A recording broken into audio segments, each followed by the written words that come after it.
Today we have a special guest in studio. His name is Eric Alper. He's with a Koch in Canada. And we're going to talk with Eric a little bit. And first of all, Eric, for those that are not familiar with your company, could you just outline a little bit and make us aware? Koch Canada is the Canadian division. It's the distribution arm of Koch International, and Koch International is one of the world's largest and leading independent distribution companies in the world.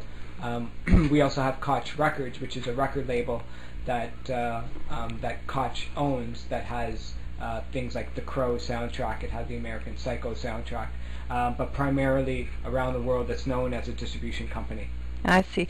Okay, well that sounds very enormous, really, when you know, when you're signing those type of people. It's big. We have offices in over 20 countries. Wow. It started many years ago and has just grown and grown into North America, and Koch International has won the best independent distribution company at the Canadian Music Week Awards. Wonderful. 3 years running now. So. That's great. Okay, in comparison, say, to a major company that people would be able to relate to if they're not aware of your outfit, for instance, could you give us an idea in comparison to size? Or in terms of the Sonys and the Warners and the EMI and the other major labels, what's distinct about those labels is that they do their own manufacturing. That's essentially what being a major label means, is that you are doing your own manufacturing in-house. If you're farming it out, or if you're getting another company, then you are considered to be an independent. In Canada, our sales don't account for, I think, what the major labels do, but they're dealing with by far more funding, more staff members. I mean, our bands do well. Well, that's still fantastic. Okay, Eric, insofar as for yourself personally, what is your actual responsibility with Koch? I handle the media relations and the publicity and promotion for all of Koch's labels and all their bands, which means that I would do everything from booking interviews with the local media. I would try and get some radio play happening with regards to bios and photos for all of Koch's labels that we distribute, whether it's Oh Boy Records or Knitting Factory Records. That all comes through my office in Toronto. So how did you gain experience to be able to do all this? I started a company called Slap Happy back in 1995. It was actually the day after I quit.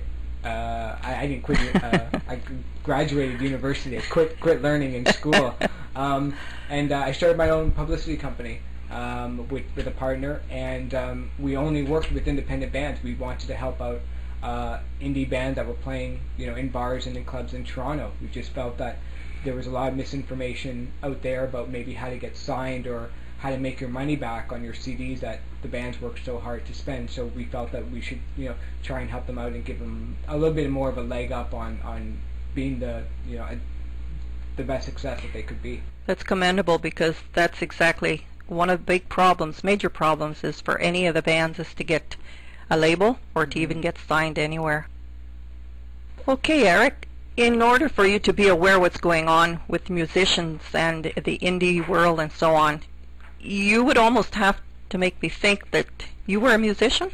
I was for about 2.5 minutes. The only band that I played Talk in. about short fame. Oh, it was amazingly well-knit band, and I find this hard to believe some days, with Hayden. The Hayden? The Hayden from Toronto. We jammed on Supertramp cover tunes. Oh, cool. And did one original song, and looking back on it, we were probably the worst band that ever practiced in Toronto. I couldn't keep a beat. I tried to learn how to play drums rather than just feeling it out, and I think looking back on it and realizing that Hayden has been such a success, it was probably a wise choice that I stopped playing music and getting more into the background of things, because I couldn't do anything else. I can relate to that. I can't sing and I can't play any instruments, but I sure love music. I also notice now, compared to a few years ago, at the awards for music, they now have the indie into consideration, and indie awards. That's really helped to bring respect to the indie labels, hasn't it? Yeah, definitely. At Canadian Music Week, it's the celebration for Canadian music. It happens around the couple of days before the Juno Awards.